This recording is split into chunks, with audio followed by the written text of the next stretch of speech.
you obviously inspired to be an actor. You got into that, wasn't a thing, became a chef. Then you stopped cooking and you became a filmmaker. Why did you become a filmmaker? I loved the idea that anything you think of, if you really dissect it, you could probably put on screen.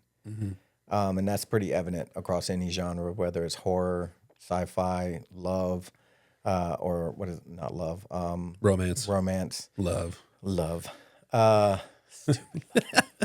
Stupid. Yeah, anything you could think of, you can portray it the way that you hoped it would be, you know. And every film that I want to do, if I'm fortunate enough, every film that I do from here on out will hopefully have a ton of heart in it and a ton of perseverance, you know, to give you that little edge of like, hey, it might be tough right now, but you'll be okay. Yeah, you know. We always need a little inspiration in our lives. Yeah. I follow a lot of inspirational accounts on on Instagram, TikTok, just because like as I'm scrolling, I want something that's gonna like build me up a little bit. Yeah. There's so many things that'll bring you down, so many sad stories like around the world that you just hear about. You're scrolling, you're just like, oh, I don't want to see that. I don't want to see that. But then you find something inspirational. So I think the world needs a little bit more of that. So yeah, I'm glad you're one of the filmmakers that's wanting to do that. And with that being said, my next film is likely to be a serial killer psychological. My next movie is a slasher. No, it's kind of in the vein of Silence of the Lambs, but it's it's kind of in the vein of Silence of the Lambs. So it's a bit twisted, but it also addresses. I don't even know the word for it, but you know, you've clearly had this thought of like, oh my gosh, now I see what my parents were like. Oh yeah. Like as you know, TikTok and Instagram and all these social media platforms have gotten to the heights that they're at. I'm sure that's how our parents felt when computers and they're like, what? You can talk to somebody across the, and they get jaded or they're just like, oh man, I remember the good old days. And the good old days. I found myself. I remember when I had to walk to school both ways uphill in the snow, barefoot. So I've tried to. So this film is a juxtaposition of like media. So the film is called The Influencer, and it's about a serial killer who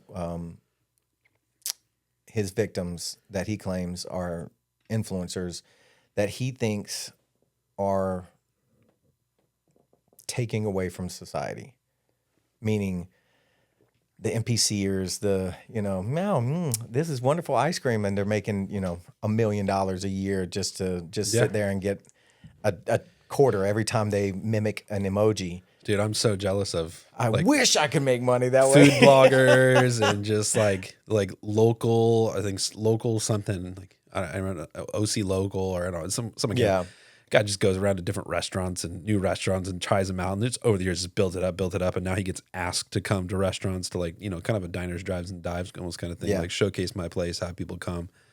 So smart. And I love food, so just like why did I not do that? Clearly. So yeah, that film just dives into both sides of the spectrum of like, on one hand, social media is incredibly dangerous. Yep. We've seen that through bullying. We've seen that through misinformation. We've seen that through trends that are degrading. But then also, they're not going anywhere. So why fight them? And that's what this film does. Is it examines how someone can be a part of an entity that's not going away, but try to make the entity a little more efficient, a little more morally sound, a little more, and that's why this killer is, in my opinion, when I wrote the script, I was just like, you got to have somebody who is hopefully in their head. They're like, no, I'm doing good. I'm just executing it very poorly. And so that's what he does. He thinks he's doing well for, the bigger picture. But clearly he's killing people. So it's not good. Who knows? That maybe it's a Mummy 2 original one day. Thanks for spending your time with us today on the More For Me and You podcast. If you've made it to the end, we appreciate you. Now, go do us a quick favor. Please like, comment, and share this episode. And before you go, don't forget to subscribe so you never miss an episode with the incredible guests we have coming up. You can also follow us at Momi2 Podcast on Instagram and on TikTok.